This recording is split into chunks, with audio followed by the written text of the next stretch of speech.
This show is presented by the 323 Network. You can watch all your favorite 323 friends and shows on the 323 Network YouTube channel, follow us on all social media platforms at 323Reid, and support us as we continue to grow at patreon.com/323Reid. That's 323REID.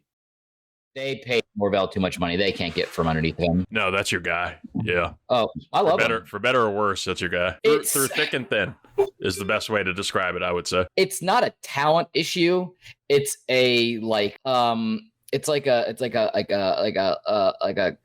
what's the word I'm looking for? Not like a cohesion. It's like they don't have any like not compatibility. I don't want to use that word, but like there's what's the word I'm looking for? I know you know the word.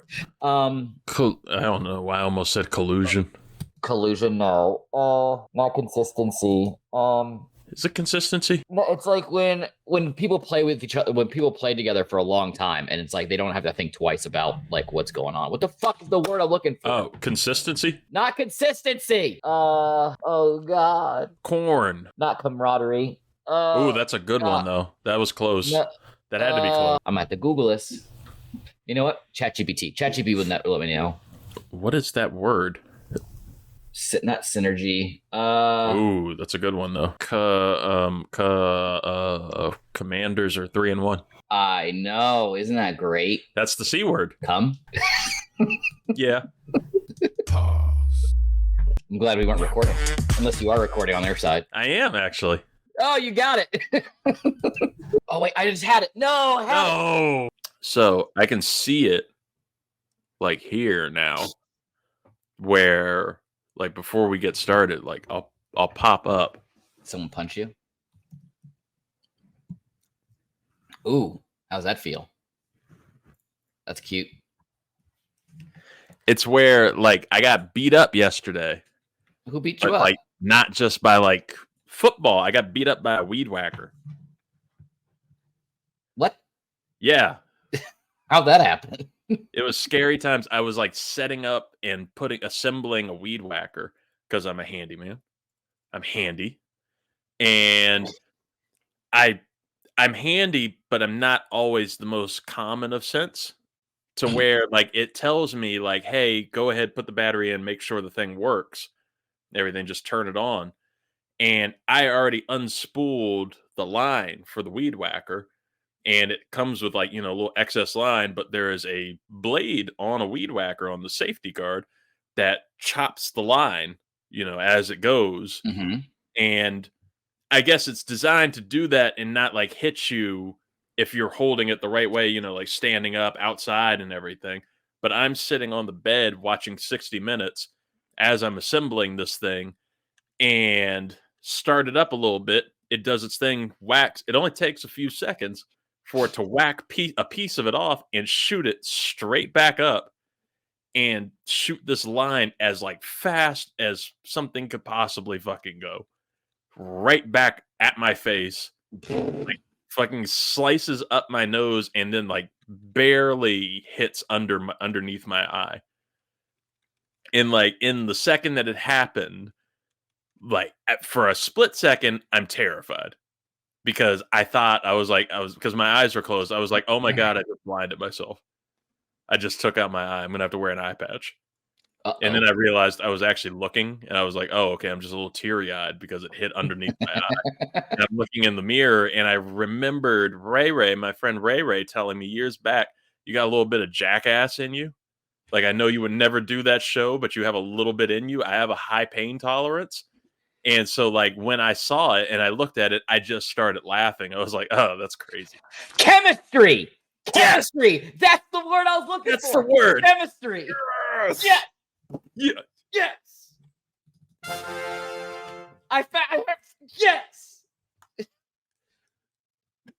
Okay. What an opening. So what's the word of the day and why were we just so happy about chemistry? I mean, well, let me answer that question by asking you two questions. One, is this or is this not the XFL? Yes, it is. Two, do I or do I not currently have a pulse? Yes, I do. Let's play football.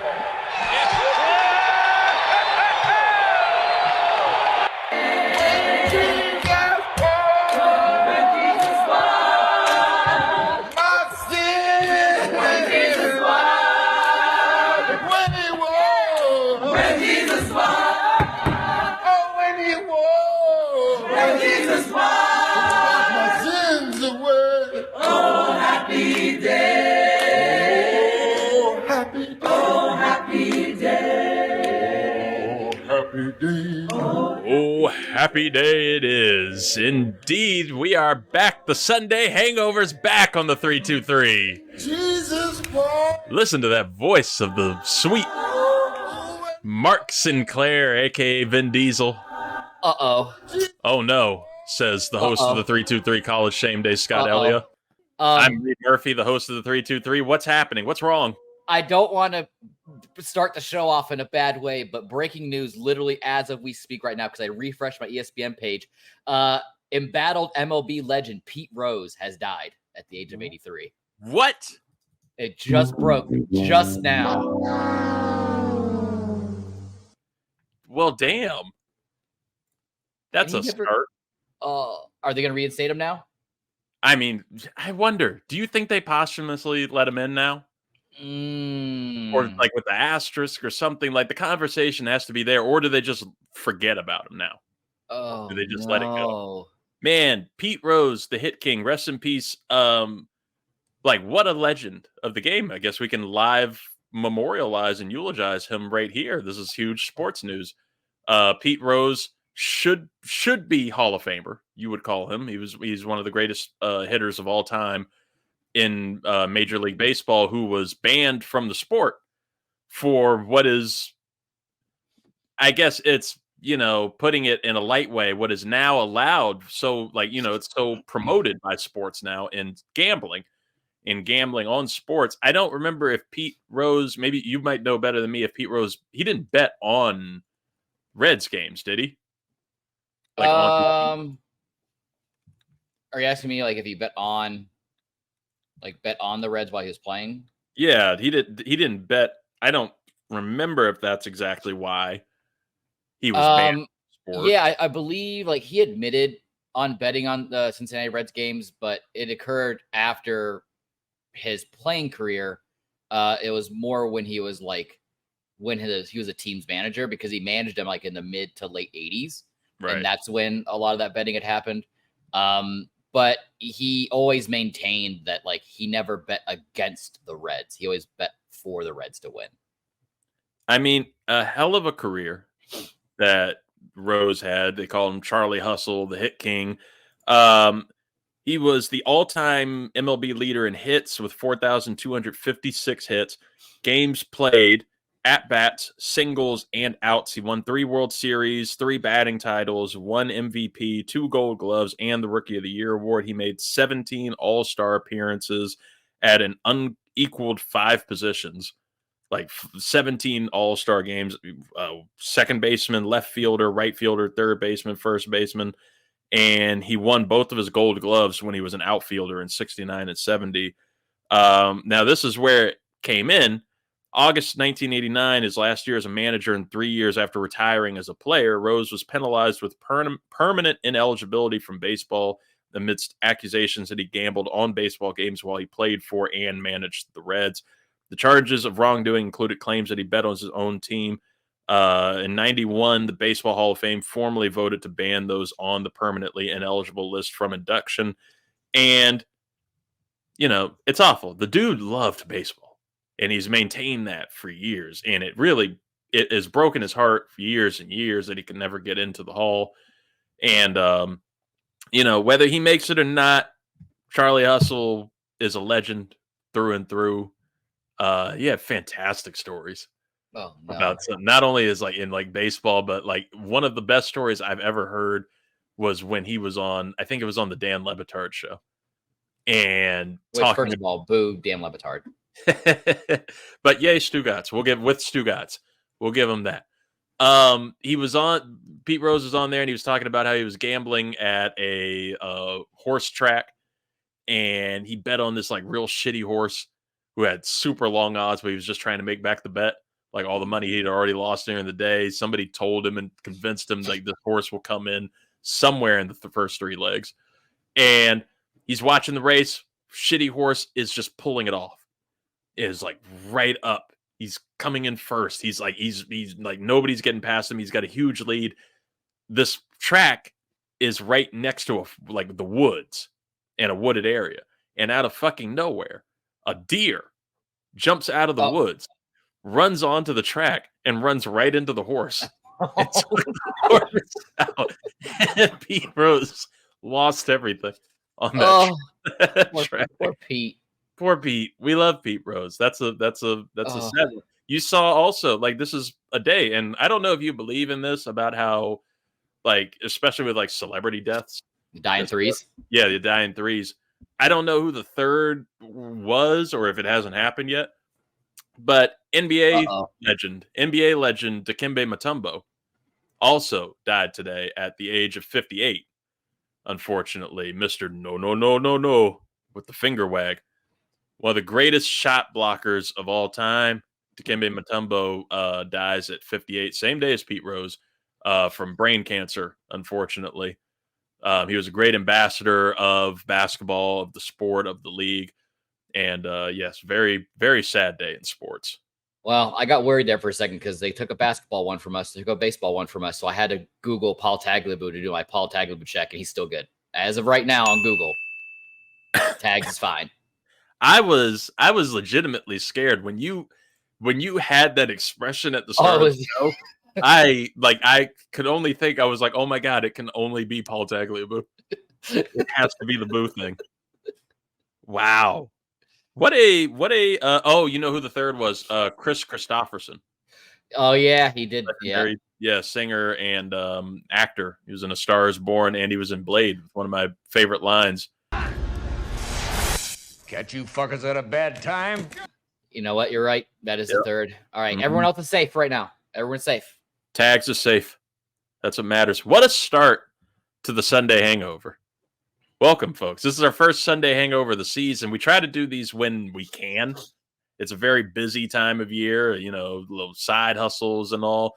And also we just get exhausted. That's the whole point of the Sunday Hangover. You're exhausted and just drunk and hungover from the weekend of football.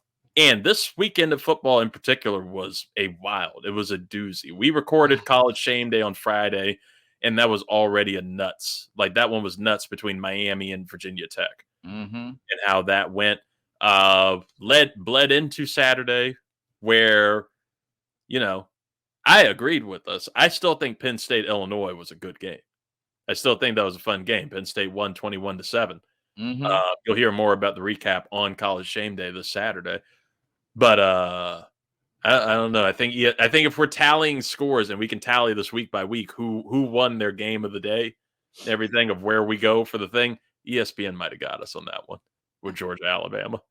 Well, to be honest, it's very much of a layup kind of a pick. Well, I mean, when you have 2 and 4 facing off against each other with implications for the SEC championship game on the line, college football playoff seeding on the line, because it's fairly confident what Kalen DeBoer is doing down there in Alabama that he's going to be able to get that team into the college football playoff.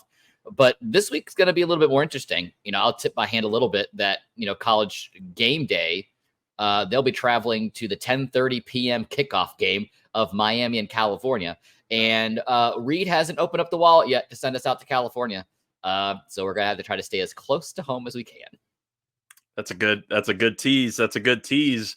You can check out 323 College Shame Day, of course, wherever you get podcasts and on this show's main podcast feed, but also the 323 Network on YouTube. Go subscribe, go follow. We've been really building there. It's been fun, and plenty of great content on there. You can see the spooky season right behind me because it's officially spooky season. Oh, we're looking great. And let me just go wide for all the YouTube audience, just because you can see how hyped I am. 3-1. That's all you need to know. Victory hangover. That's a victory hangover right there. For both of us. I know. Yeah, look at us. Very happy for you. Yeah. Well, give us the. Take that, John.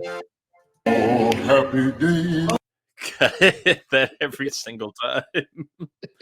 Oh my goodness. But you know what? Let's go ahead as we're doing the Sunday Hangover and jump in to the scores and give you a little recap. Let's get some big game music while we're at it.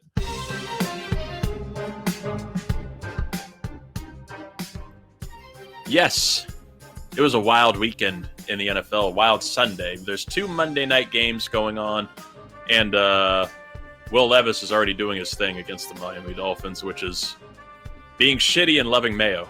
That's what he does. That's Will Levis's thing. Hey, easy. I'm sorry. It wasn't a slur. I didn't know mayo was a slur. That's our word. That's But we had plenty go on the football NFL weekend. Started with Thursday night football, NFC East rivalry game. The Dallas Cowboys beat the New York Giants 20-15. Should have been more. I don't know what's going on with Dallas, man. What to talk about? Just another shitty Thursday night game. I mean, granted, it's 20-15, but Daniel Jones, he went. I guess he kind of went off. He went 29 for 40, 280 yards. He didn't get any touchdowns. But Malik Neighbors, 12 for 115. And God, I hope he plays next week, selfishly, for my fantasy team. I wish he hadn't played this week, selfishly, for my fantasy league. We'll get into a lot more of some very selfish fantasy league hot takes that I was big mad yesterday, man. I was big mad on Sunday. Oh my God. Dallas is 2-2 now. The Giants are 1-3. It's just a gross game. You can hear it in Al Michaels' voice too when a game is gross. I've never heard somebody have so much ill will and discontent for referees than Al Michaels did in that game with every flag that came out. It was hilarious. Talk about a gross, yucky game. The Denver Broncos beat the New York Jets 10-9. Broncos are 2-2. Jets are 2-2 now. Bo Nix won that game for the Broncos with 60 passing yards. But he had 1 passing touchdown, so I guess that's all you need. That was a dime, too. Did you see it? That's all you need. That's all he needs to go through. My question from that game really quick is how's Aaron Rodgers throwing for 42 passing attempts and not get anywhere near the end zone?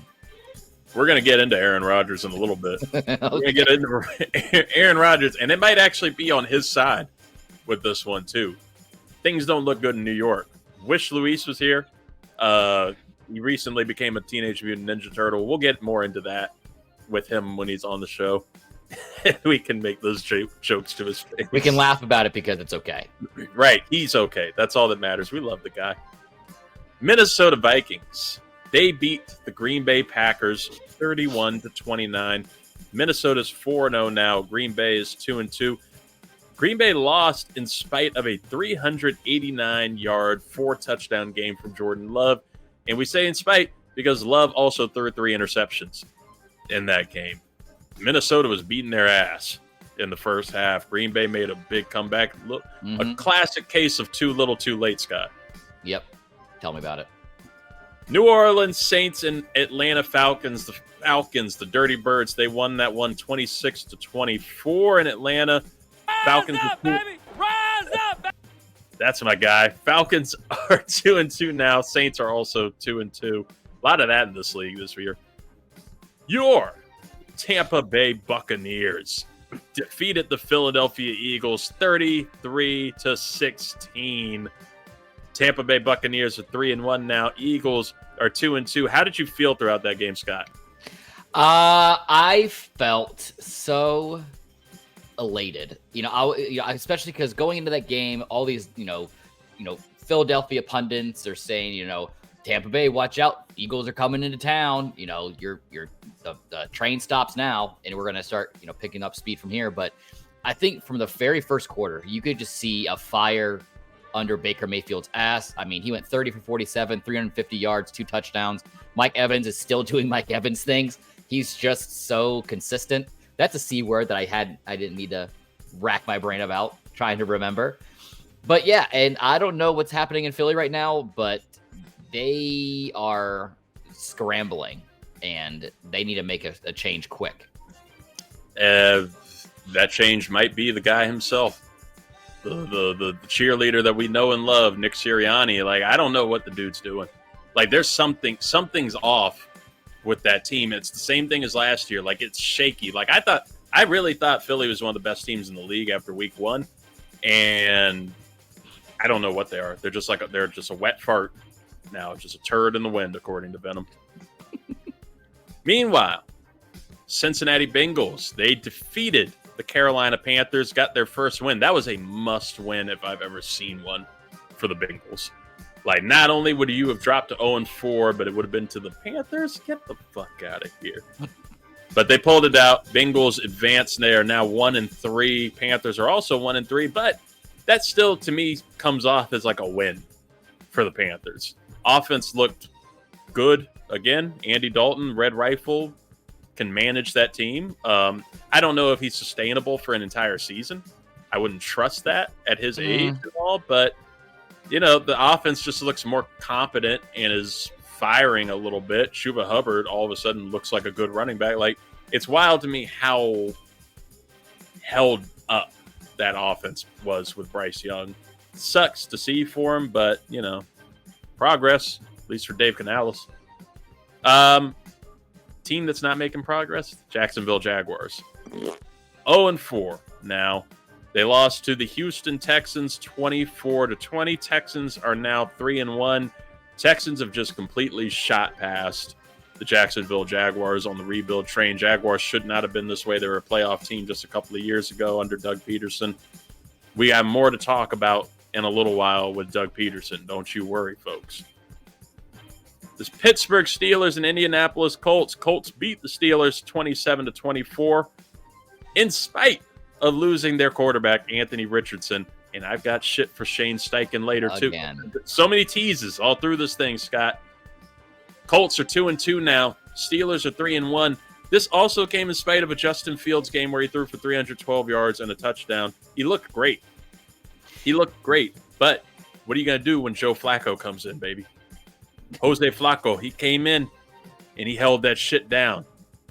8 days older than Anthony Richardson's mom, and he's still out here balling 168 yards and 2 touchdowns for Joe Flacco, for Joe Cool, the original Joe Cool. Is that true? Or do I need to fact check that? That is true. No, Joe Flacco was talking about how Anthony Richardson was telling him that he thinks he's cool, that he thinks Joe Flacco's cool, and Flacco said,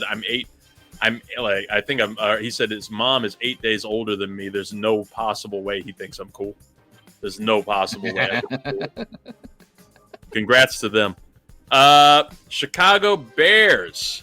They got their second win of the season, their second win in the Caleb Williams era. They beat the LA Rams 24-18.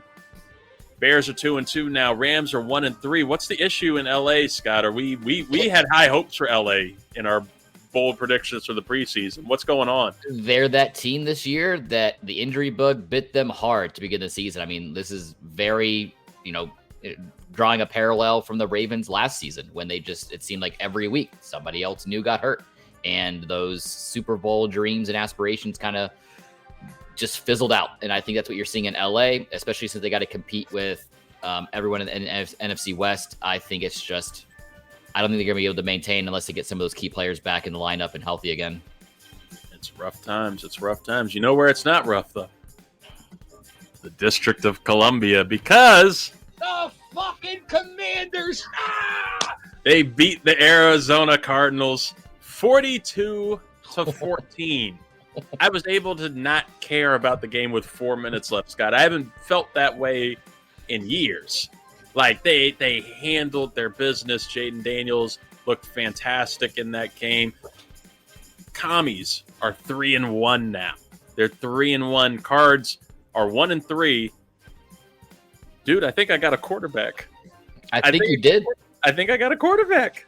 I will say, I don't want to burst the bubble, but I do want to remind you that the Cardinals' defense is absolutely atrocious. Oh, they're ass. You got the Browns next week. I think that's going to be a very competitive game. But no, I do agree with you. I really enjoy what I'm seeing out of Jayden Daniels. He's staying in the pocket. He's trying to make those passes, not relying so much on his legs. That was my biggest knock on him coming into the NFL, was that he was just too Cam Newton-esque in trying to run first instead of pass first. But when you have OC like Cliff Kingsbury and the coaching staff that you guys have amassed in Washington, it's giving him one of the best chances to succeed. So it just goes back to my hot take a couple weeks ago. Telling you guys didn't have faith, but I had faith. Remember that. You go to @323 Reid. You can see all those bold predictions that Scott laid out there. We're going to put out a reminder for people too, because it's getting close. That Mac Jones one. That Mac Jones one, we were feeling the heat of that one. I was ready for it this week. We'll get it. We'll repost it. Oh, man. What a time. What a time in D.C. Yeah, you're right. We got the Browns next week. That'll be a little more competitive. I still feel confident playing against them. It's the Ravens in 2 weeks after that. Then that's when. Well, I mean, yeah, of course we can expand on this a little bit more before you move on to the next one. But I mean, what's good for you guys? You guys are at home against the Browns, and the DC hype is definitely rolling. So I would imagine the fans are going to come out for that game. And then it's just a Beltway game in Baltimore. I think you're going to get some fans to travel up to Baltimore, but I'm very scared for your defensive front with Derrick Henry right now. Yeah. and don't worry about taking up time from the next one because we'll catch right up on the speed because the next game was Patriots 49ers. 49ers beat the Patriots 30-13. 49ers are 2-2 now, even though they sent Christian McCaffrey to Germany like athletes mysteriously do. Because we can't talk about what they do in Germany when they go there and have a medical issue. Stem cells. But he actually came back with double Achilles tendonitis. Whoopsies. That's the latest report. So, Oktoberfest is rough. Hey, for those who are smart in fantasy football that picked up Jordan Mason week 1, just like me. That's why we do those things. That's why you pivot. You don't win at the draft, folks. That's right. Patriots are 1-3 now, and this sound is basically the equivalent to their season. They're a wet fart. Yeah, no, Jacoby Brissett is the scapegoat. He's going to be the sacrificial pig there in New England. I think by the time they get to their bye week, which would be I think it's coming up. Wait, when's their bye week? I don't know. Either way, regardless, I think once you get past the bye week, if they're still floundering like this, you might see Drake May come out for a couple games just to get some reps.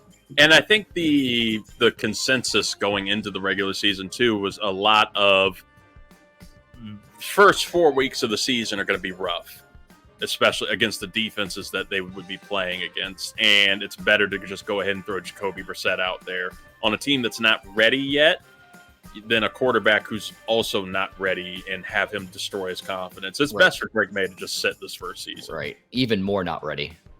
Right. Next up, are they for real? No. The Las Vegas Raiders. The Raiders. They beat the Cleveland Browns 20-16, even though the Raiders were completely depleted. No Max Crosby. It was a mess all over. But Gardner Minshew Mania, he leads the way, even though he, really didn't do shit. But Christian Wilkins, I forgot he went there. Forgot he left Miami for Vegas. Mm-hmm. Made his impact yesterday. The defense played well. Deshaun Watson sucks. Don't worry, I got something for him later too. A lot of teases, man. He's losing that locker room quick. Oh yeah, as he should. Somebody who should lose the locker room and can go fuck himself all the way. Patrick Mahomes. I got big beef with you motherfucker. Somehow, he takes out his own wide receiver, Rashee Rice. Mahomes throws an interception. Sloppy. And then, I don't believe in quarterbacks going to make the tackle. I know they want to. Kirk Cousins used to do this all the time. They want to make the tackle. They want to make up for the mistake that they just made. Keep yourself healthy. Plus, you don't know how to hit. Mahomes goes to try and make the tackle in this one and just openly misses. Looked like it would have been an illegal tackle anyway. Now just threw his bodies at the legs and wound up at the legs of his number one receiver, Rashee Rice, who went down in pain, had to be carted off the field, could very likely be out for the season with a torn ACL. Adam Schefter said this morning that he's not sure if it's fully torn or not, so they don't know yet, but he is going to miss an extended period of time. Even though, they lost Isaiah Pacheco too earlier, they still won the fucking game. I don't know how. I can't explain it. They're 4-0. Chiefs are 4-0. They beat the Chargers 17-10 in this one. Chargers are 2-2. Chiefs are what I would call a shaky 4-0. I don't quite trust their 4-0. I'm sure we'll be talking to some Chiefs fans coming up, though, through the Ricks versus Gricks weeks. Final game of the week, or of the Sunday at least, of the Sunday and the hangover of the weekend. We have the Baltimore Ravens against the Buffalo Bills.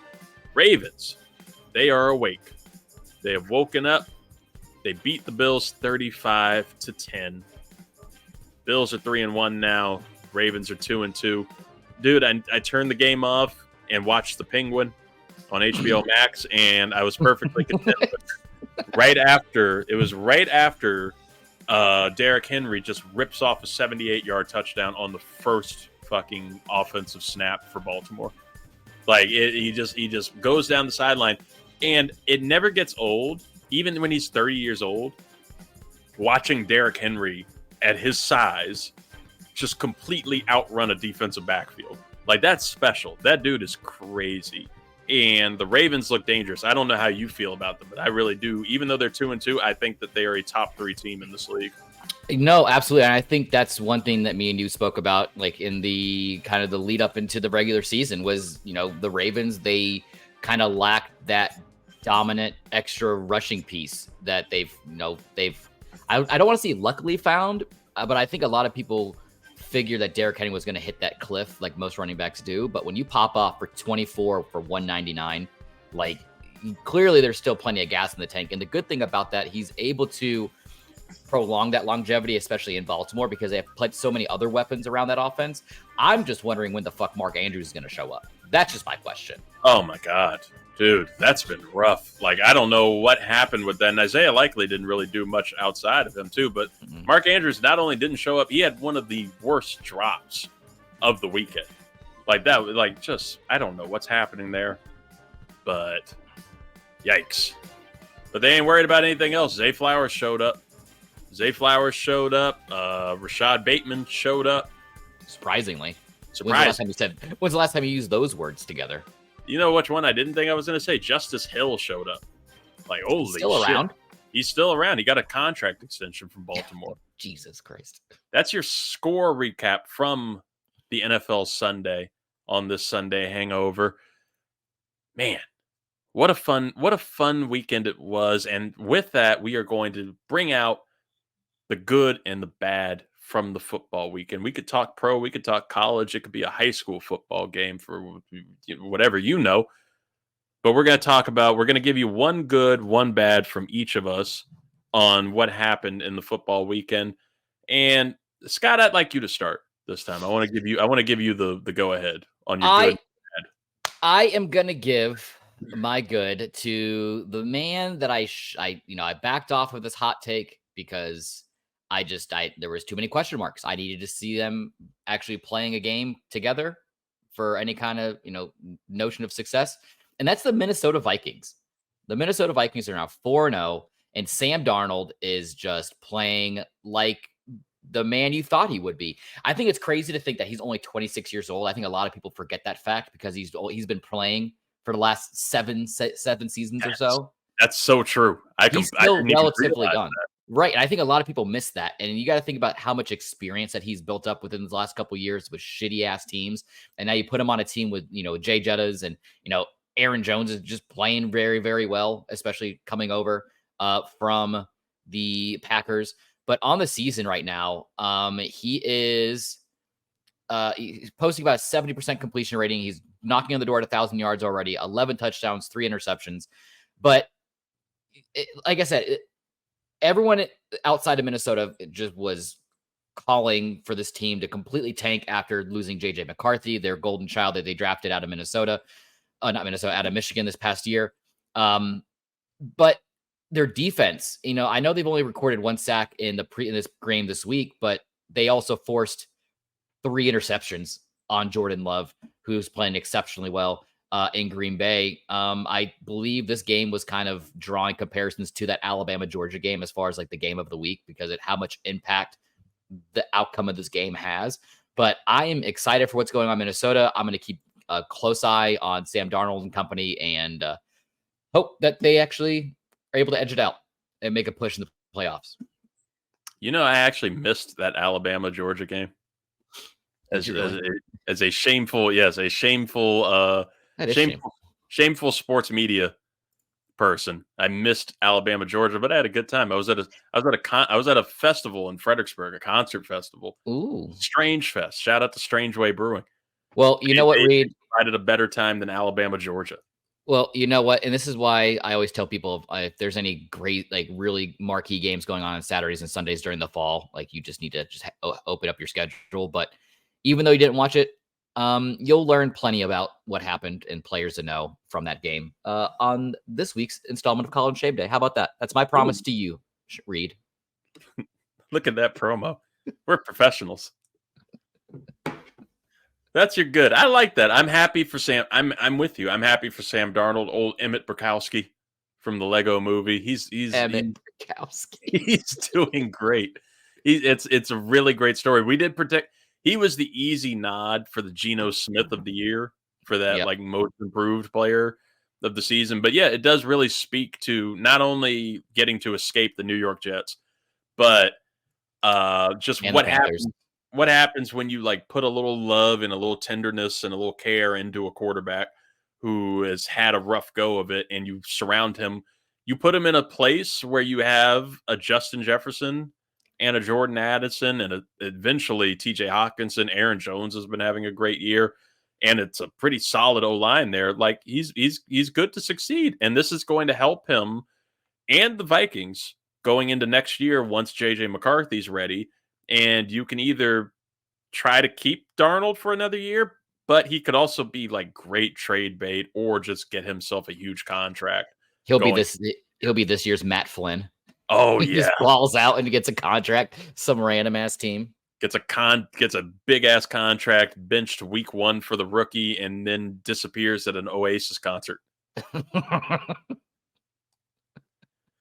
What's your what's the bad? I hate to thumb it out now from that great good.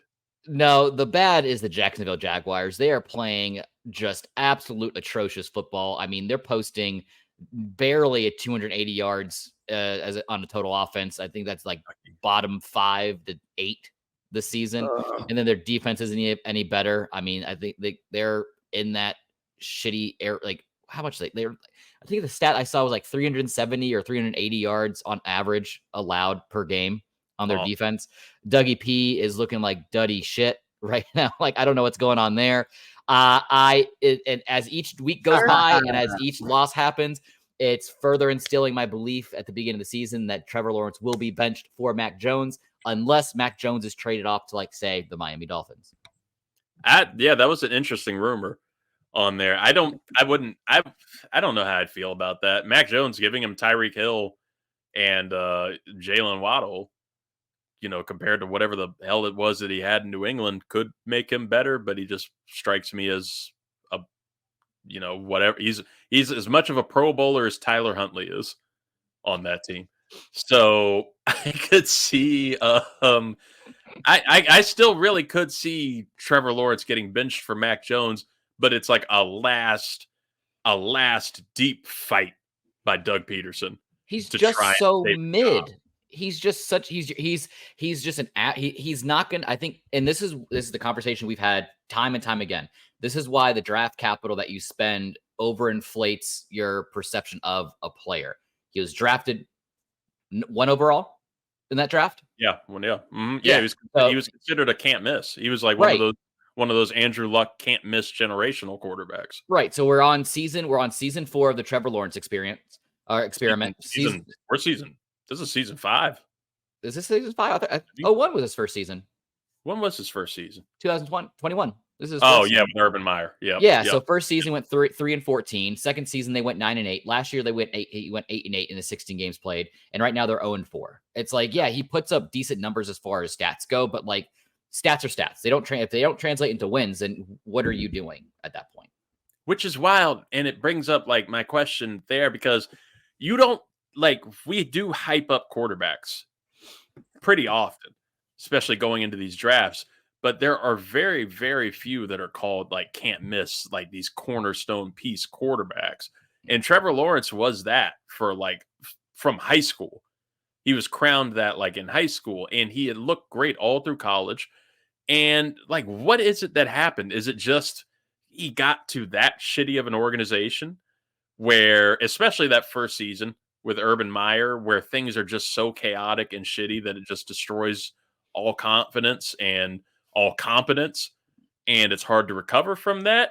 Do you think he's fixable? Because like the belief and the hype that this kid had coming out of Clemson was like unbelievable. Like he was going to fix the Jaguars. The Jets fans were shitting on themselves and pissed royally that they missed on him by one pick.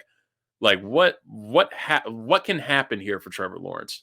Yeah, I to answer your question, I do believe he's fixable. He's only 23, 24. I believe he's more on the 24 side. So he's still young in the terms of quarterbacks. I think he needs to get some kind of, whether it's a quarterback coordinator or quarterback coach or offensive coordinator or head coach, something. He needs to have time to actually figure it out. Because when he got thrust into that starting position, his first season, like what happened to him is what you see all the time. That's why you have all these national pundits coming out, especially previous players who are very much against throwing in a rookie quarterback to lead the ship right out the gate. And then for him also, yeah, he has a stellar high school record and career, stellar college career at Clemson. But you also have to remember he was playing at Clemson with Dabo Swinney and their star-studded lineup that they had year in and year out. Oh, and they're also playing the ACC, which was soft as pudding. I don't know what else is softer than pudding. I like it. But like when you're playing in that kind of a conference, that's going to help propel you. And I think that another one of these things, it's a confidence issue that could be playing into this. If you keep losing and losing, especially now you're 0-4, like you're looking for that spark. So I don't know who in that locker room needs to step up. If it's him, if it's another positional player, but you're bringing in a talent like Brian Thomas Jr. from LSU, you think he'd be able to try to develop some kind of rapport with him to get the motor going. I don't want to sidetrack us too much or get in the woods here, but I do have my top 5 things softer than pudding. Oh, number 5, a baby's bottom. Okay. Number 4, cotton candy. Number 3, clouds. I would think clouds are soft. I didn't think clouds had mass. I'm just Number 2, just a fresh, warm pillow. So warm soft. Pillow? Wait, like are you team warm pillow or team cold pillow? I like the feeling of a warm pillow, but I have to sleep on a cold pillow because I get very heated at night. So like I have to have a cooling pillow. But like when I felt like a warm pillow and I just smack it like a nice firm warm pillow, love it. That's so soft. And the number 1 thing that is softer than pudding, Patrick Mahomes' bitch ass for what he did to Rashee Rice, you soft hoe. Get him. Now, before we get away from the Jaguars completely, I do want to bring up this Doug Peterson clip from his press conference yesterday because we're entering that period. I know the bold prediction for you was Dennis Allen getting fired first from the Saints or Mike McCarthy getting fired by Halloween from the Cowboys. But man, Doug Peterson's in that spiral right now where the press conferences, it's almost like you can feel the death. You know how like the kid in The Shining could see like flies around people that were about to die? We're seeing the flies around Doug Peterson when you start flailing and throwing the kitty litter around press conferences when they ask you about your job security and you start blaming the players a little bit. Is there any chance you take the headset over just to change this thing up? For what? I thought he called a great game. We as coaches, we can't go out there and make the plays, right? It's a two-way street. So, you guys can sit here and point the finger all you want, and that's fine. Point it right at me. I can take it. Okay? I can take it. So, whatever you want to ask me, say, whatever, write, go ahead. You did tell us at your introductory news conference a couple of years ago, if it's not working, if it's not in rhythm, whether it's your plays or not, that you hand off the play calling. Is it just one of those, maybe it's just a voice, a confidence? You guys were cooking when you were doing it, it looked like in 22. Yeah, sure. Okay, I'll take it into consideration. Okay, anybody else? Thanks, Coach. That reminded me, that was like a more like pathetic, like Mike Gundy. Yeah. I'm a man. I'm 40. Come after me! I'm a man. I'm 40. Like, you expect that? Like, that was a great clip. That guy, he was just trying to not throw somebody under the bus. Right. Yeah, Dougie P's on his way out, man. He knows it. He knows it. Yeah, he's gonna be the offensive coordinator somewhere next year. Philly? Ooh. Yeah, that'd be awkward. Ooh. That was a great. It's like going back to your ex, man. Never do that. Never do that. No. Great, good, bad, which is great when you want a bad. By Scott Ellia there. I'm gonna try to compete here. Man, start with your bad. Save the good for last. Okay, I can do that. Let's end the segment on a good note. Let's eat the proverbial vegetables first before we get to the chicken. I had lots of meatloaf in my case. Hey, how does I say? Hey, wait a minute. I said chicken. I didn't say fried chicken. No, I can't do the pause. Oh, there it is. That's a racist pause. Pause for the facts. My bad. I had lots of options, honestly. I thought about the Rashee Rice injury and just the injuries altogether with the Chiefs. But we already went into that a little bit. Taunting penalties are really irritating me, especially in that Commanders game, but like just taunting in general. When the Giants owner is the one leading the call on needing to get taunting, under control in the NFL, that just means your team sucks, bro. Like let the Chiefs be the ones to throw out taunting needing to be in control. Of course people are going to taunt the Giants. They suck ass. So I don't care about that. I also had Kyle Pitts and just the terrible, not only terrible fantasy performance he's had. What are we going to get with Kyle Pitts? What are we going to get with him? I've basically found his equal, his player comp he is the new Sammy Watkins of just this dude with incredible potential who will like spark something like once a season and you'll never see it again. But that's not my bad. That's not the bad. That should be your bad. He has 15 targets on the season with 8 receptions for 100 yards. No, the bad is the New York Jets. We brought them up earlier, and the Jets losing to the Denver Broncos. First off, the Jets should have beat the Broncos. I know the Broncos are like decent. They're like a mid-ish, like a below mid-ish team. But to lose to the Broncos 10-9, man, when you should have probably won by 14, is just insane and asinine. And Aaron Rodgers had a wildly weird game. But where my issue comes is with the coach that I really...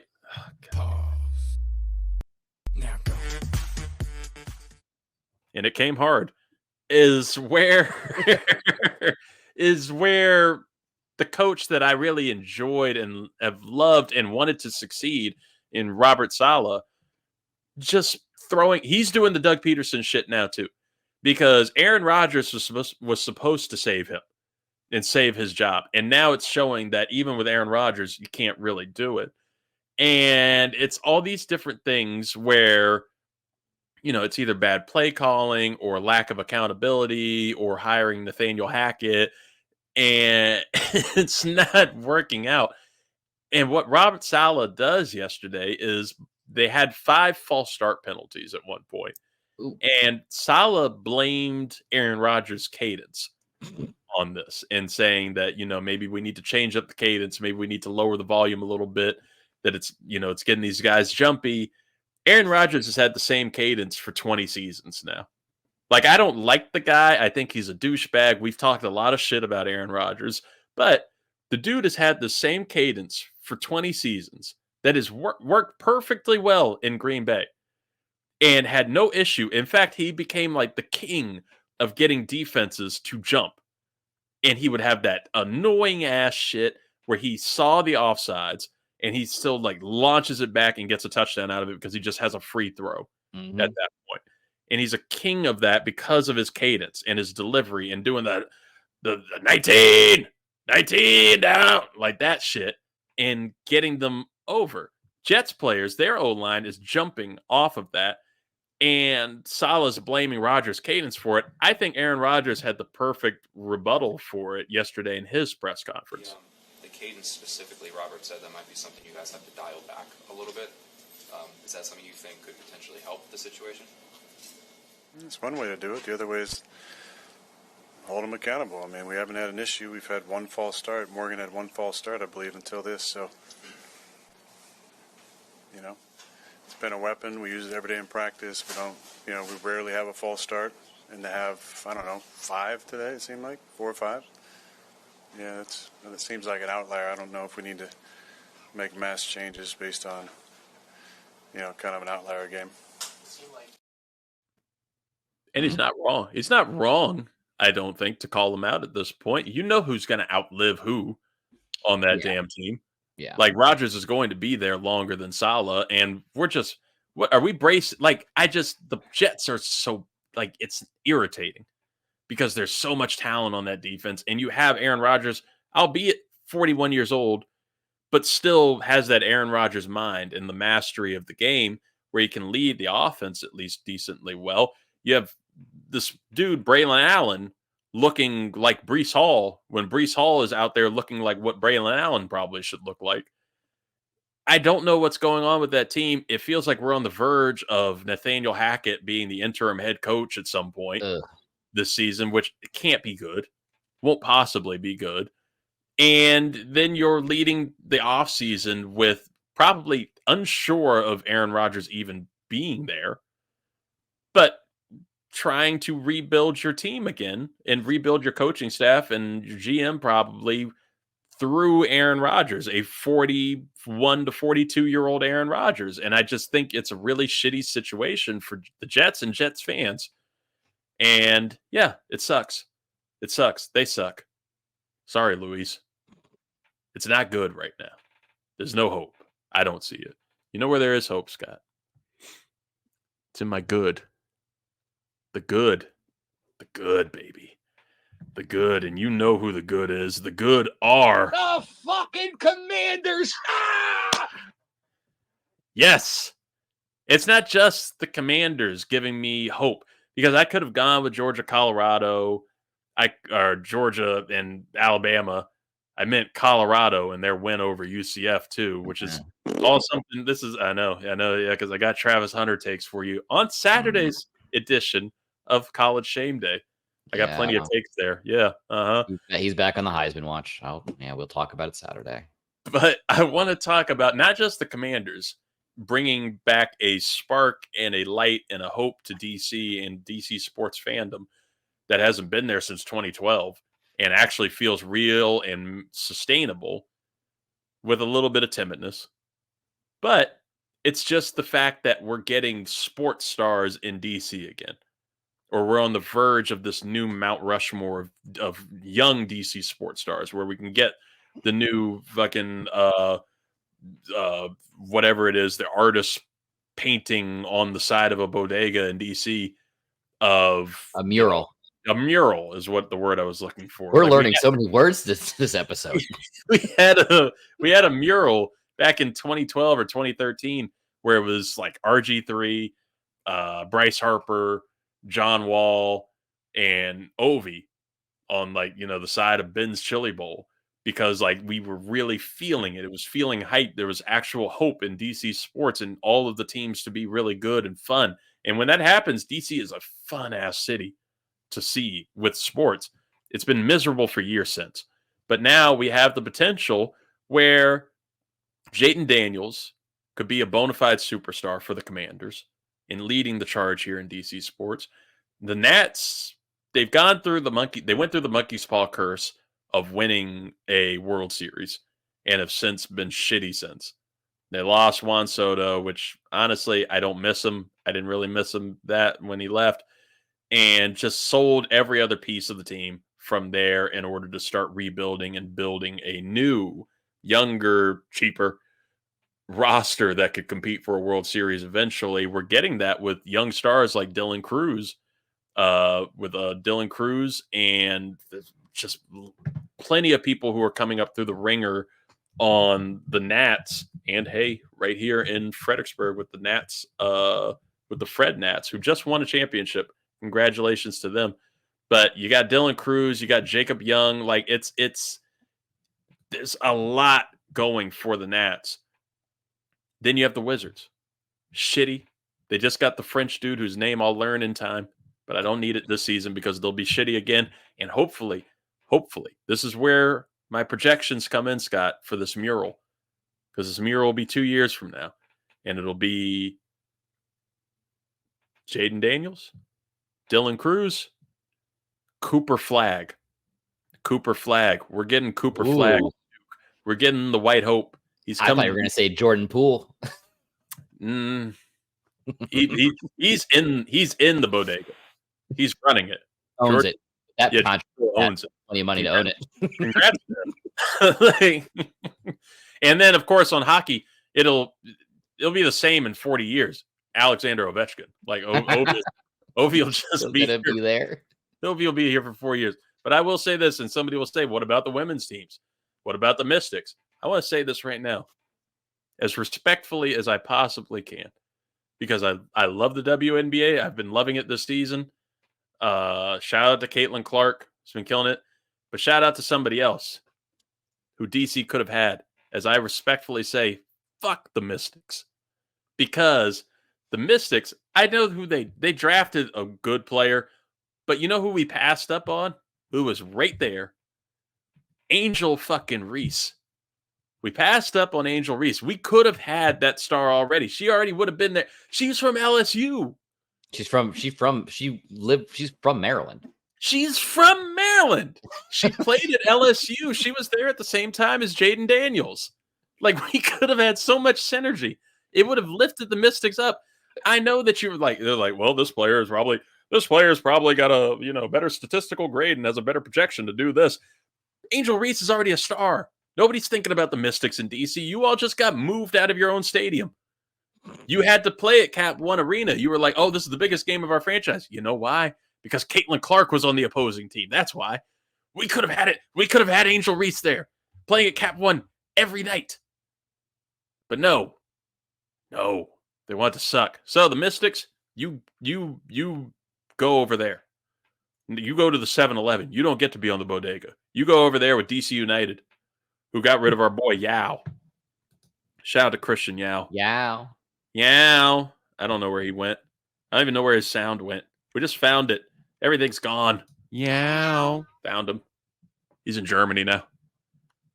Is he? He is.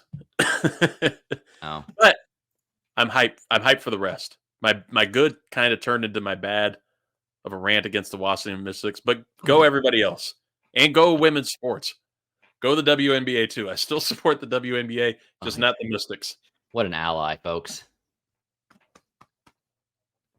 Oh my God.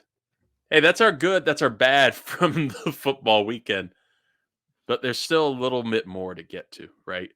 Because when you're doing recaps of the NFL, not only, you're doing NFL coverage, you should do your starts and your sits with fantasy football. You should do your picks. We do all that on Thursday and Friday with Ricks versus Gricks. You'll catch up. You'll hear from us all there. But when you're doing recaps, you got to do hot seats, Scott. You got to talk about the hot seat. You got to put players. That was a good hot. Oof. You hold up. You gotta put people's jobs on notice. We're here sitting in our comfortable chairs, and we're gonna fire some coaches. But I'm not just firing coaches. I'm taking it another step. Oh no. These are hot seats across the NFL. Like, this could be players, this could be GMs, this could be coaches, this could be cheerleaders if they had a slip up. So you better watch your ass. Reese from the Dallas Cowboys, watch yourself. Because your seat could get hot too. Mascots, watching you. You could get hot. Hey. These are the top 5 hottest seats in the NFL today, Scott. 5, 4, 3, 2, 1. This is the 323's Top 5. Oh, shit. Here we go again.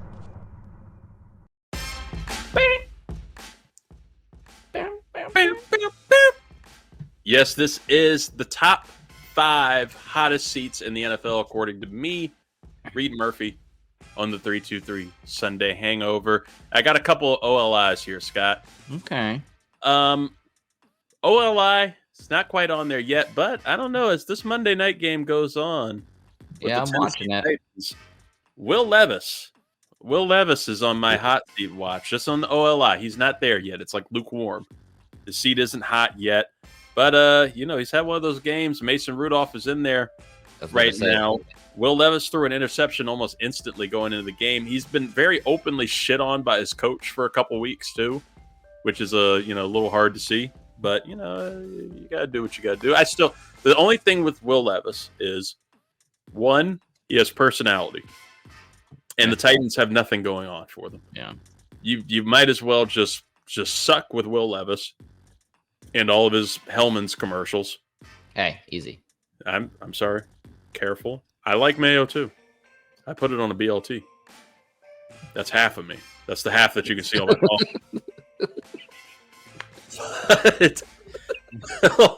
Will Levis's seat is a little warm. It's just a little warm. Mason Rudolph's in there. Mason Rudolph wins this game. That seat's hot, baby. You'll be seeing yourself on the top 5 next week. He's a Vrabel guy, right? He is a Vrabel guy. Yeah, he was drafted. Yeah. I mean, and you see that time and time again. You get a new regime coming in. It's like, you weren't my draft pick, so like, why should I feel invested into you at this point? So it's not shocking that Mason Rudolph's in there. And Mason Rudolph's shown that he can be competent. When it's the time in Pittsburgh, and I mean, took the Steelers to the playoffs last year. Yeah. I mean, it's all can get worse. Right. Malik Willis isn't there anymore. It can't get worse. No, it literally can't. Or actually, it looked like it could have gotten better for Malik Willis in Green Bay. But he's not on there. He's an OLI. And somebody else who's not hot, he's not even lukewarm yet. The best thing I would call for this guy is I turned on the burner on the stove. I turned on the burner on accident for the wrong burner. And it just like clicked a little bit, and then I clicked it back. So you know that it can get hot. You know what's there. Yep. But it hasn't gone yet. That is for Shane Steichen of the Indianapolis Colts. Ooh. He's not in that. Like I said, I just turned on the burner and turned it right back off. But this is all because of a fireable strike that I give him for what he did yesterday with Anthony Richardson, where you saw Anthony Richardson get visibly hurt. He was not feeling good. He got injured, was able to come back into the game. So what does Steichen do on the very first play that Richardson's back? He calls a play-designed quarterback run for an injured Anthony Richardson, who then gets more injured and is out the rest of the game. What the fuck are you doing? Like, what are you doing? Like, why would you do this? So that's a strike, buddy. I've got you. Just know my hand is on the clicker. And I will turn that shit. But you're not on there yet. No, the top 5 on here. Number 5, Scott, I'm going to give it to you. I like the guy. Respect him. He's like up there with Dick LeBeau in terms of great defensive coordinators of all time in the NFL. But Vic Fangio, you're number 5 on the hot seat list. Not Vic. Defensive coordinator for the Philadelphia Eagles, who I didn't know was the defensive coordinator for the Eagles till about 2 weeks ago. Oh. I didn't know he was still in the league. Shout out to Fangio, but man, it's not looking good in Philly, buddy. I don't know what's going on with that defense. You got talent there. You got a lot of talent, but they're not. You're getting spiked on by every game, by every team now in this league. You can't be putting up these points. They need to be holding up. It's a lot of hot seats in Philly in general. Every seat is hot except for Big Dom's. But I think Fangio is the hottest because one of those coordinators is getting fired before Sirianni. Yeah, Sirianni is 100% firing one of them and using them as a scapegoat. And I think Fangio is just that guy. Unfortunately. Well, and Kellen Moore's the OC, right? In Philly. Yeah. Mm-hmm. Poor and Kellen. He's gonna protect the other young white dude. He's gonna protect him. Kellen Moore is gonna be like slinging Philly cheesesteaks to make it look like he's part of the crowd. He's gonna get the Italian flag on his jacket like Sirianni. He's gonna get an NIL deal with Wawa or some shit. Yeah, old Vic, old Coach Fangs. You're number 5. Number 4 on here is in the front office. Is GM Trent Baalke of the Jacksonville Jaguars. Terrible GM in San Francisco. I'll just say it straight up. He was there during the Harbaugh days, but he made some bad choices. Since he's gotten to the Jaguars, I think it's been bad choice after bad choice. I don't know You good? Fuck the mute button. I was going to say there's a mute button there for a reason. I don't. Oh, now you looked up. There you go. He found the mute button. No, Trent Baalke, I think, has made a lot of terrible decisions with the Jaguars. I think one of the biggest this season was letting Calvin Ridley go. I don't know why you get Calvin Ridley in that trade with Atlanta and then just let him walk. I know he got a shit ton of money from Tennessee, but that's a weapon for your quarterback who you're trying to get his confidence and you're trying to make him great. You look at what the Miami Dolphins did with Tua. Tua was pretty rough before Mike McDaniel got there. They went out of their way to go get Tyreek Hill to add him with Jalen Waddle, and you have like something special. You give your franchise quarterback as many weapons as he can get. Why let Calvin Ridley go? Why let some of your O-line options go? Why put some of the money into that defense that you know is not that solid, not that great? They didn't do that much shit for you last season. I don't know some of the choices that this guy makes, but get rid of Trent Baalke. He's going to go with Doug Peterson anyway. He's not going to choose the next head coach.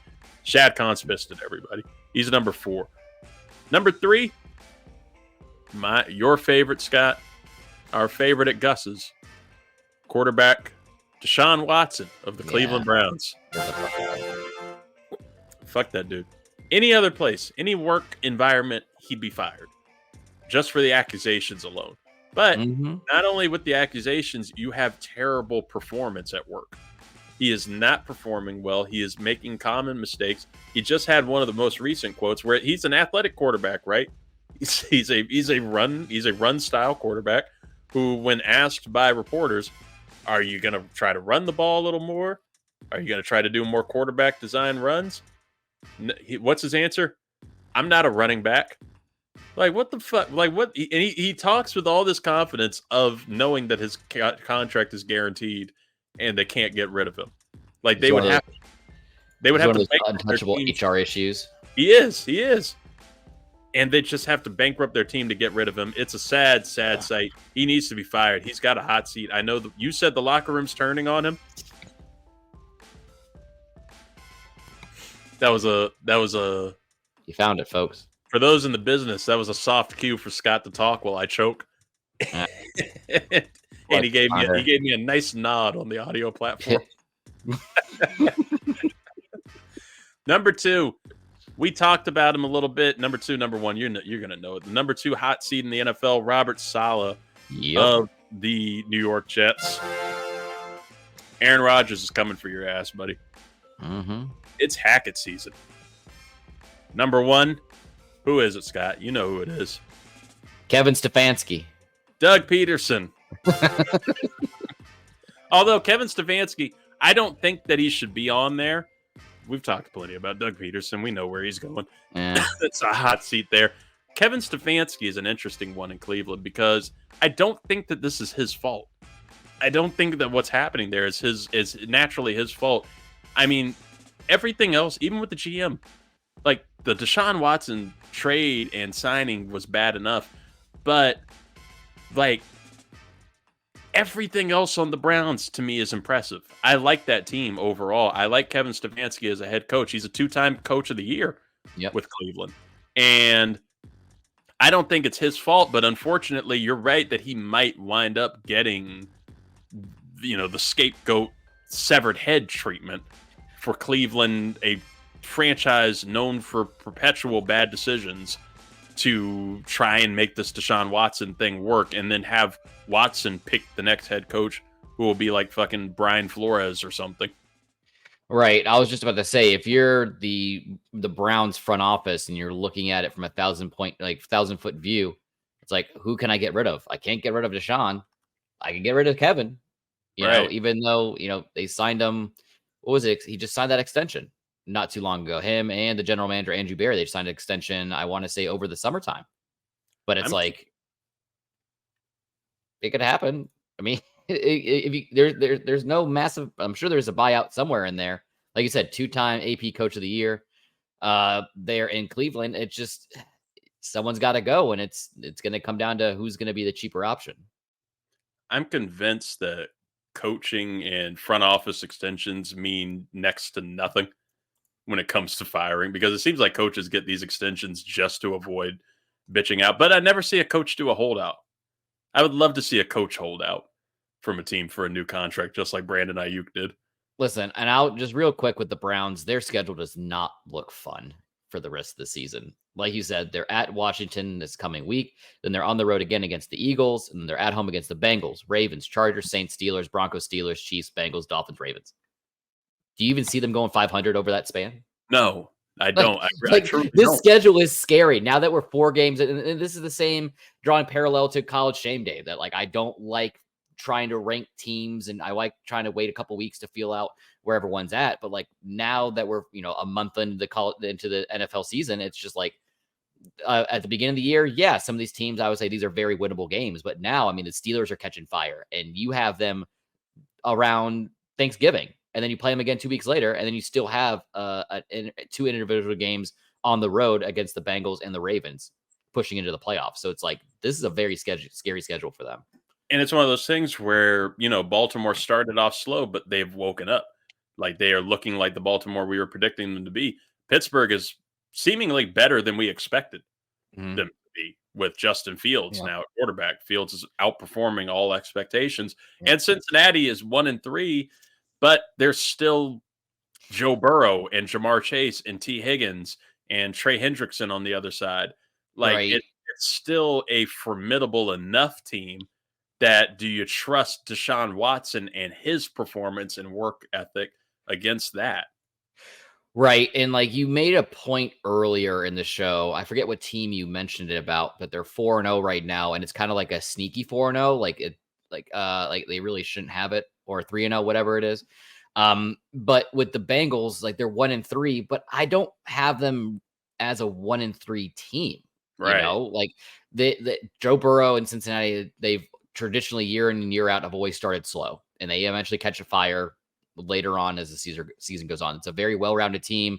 It's very well coached. I have all faith in what's going on in Cincinnati for them to claw up and get back into the running in the AFC North. But like the Browns, as much as I love the team on defense, I think they're just pigeonholed and keeping Deshaun Watson, and they have no other option.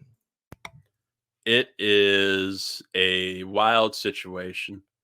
It's something that we're going to watch heavily in Cleveland, especially once the Hard Knocks in season starts. They're chronicling the entire AFC North. It's going to be fun. And we got plenty more to get to you in the week. Like we've said all week, 323's College Shame Day.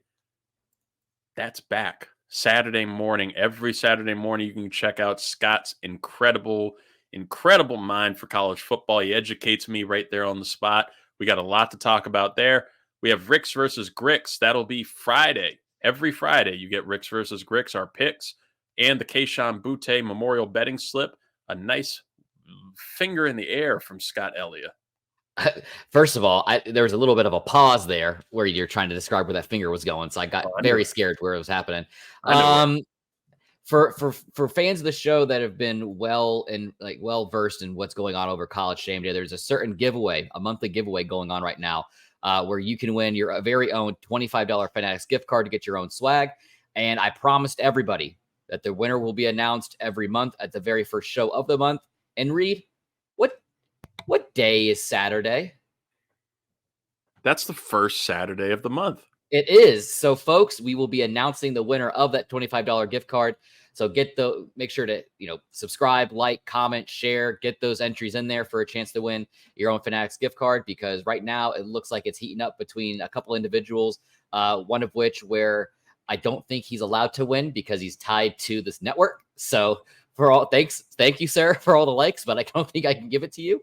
But there are a bunch of other individuals, great new subscribers on there, and really engaging in some really insightful conversations over there on Instagram at 323 College Shame Day. So make sure to check over there.